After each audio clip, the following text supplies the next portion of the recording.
कचना रह अजी जाजी के तीन पहिया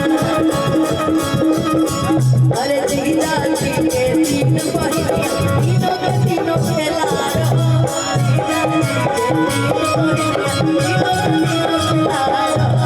जी जाजी के तीन पहिया तीनों के तीनों खेला रहो हमरा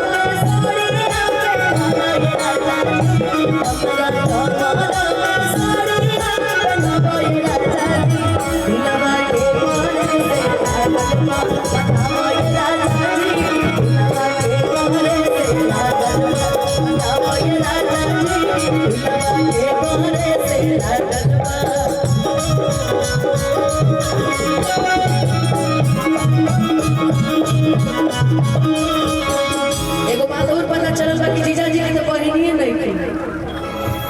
हमरा बहिन के गाड़ी वेस्ट हो जाता है, इनकर तो बहिनी नहीं थी।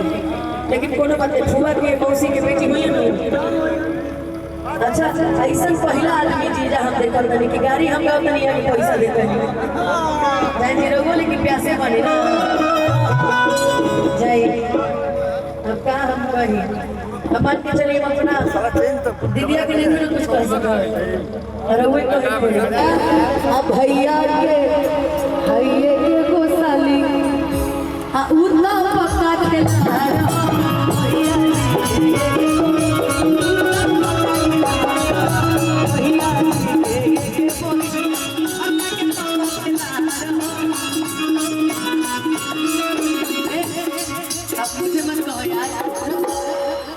भाभी की फरमाइश इसलिए मेरे भैया वो की बहन है ना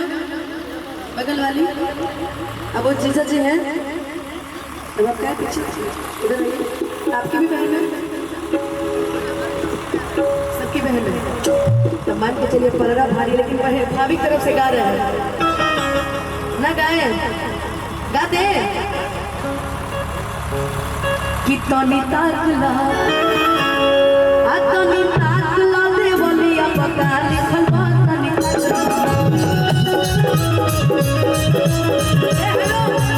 अभी रहुए के आगे करे। हाँ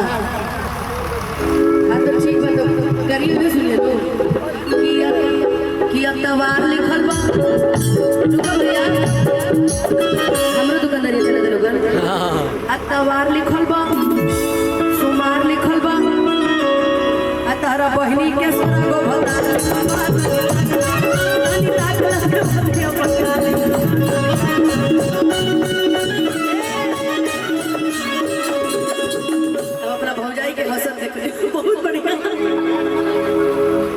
नुकसान बटे चलो को बता रही है नंबर लेकिन बाकी परिवार में ऐसा ही प्रेम होना चाहिए है ना। बाकी सभी के लिए कहना है लवंडिया लवंडिया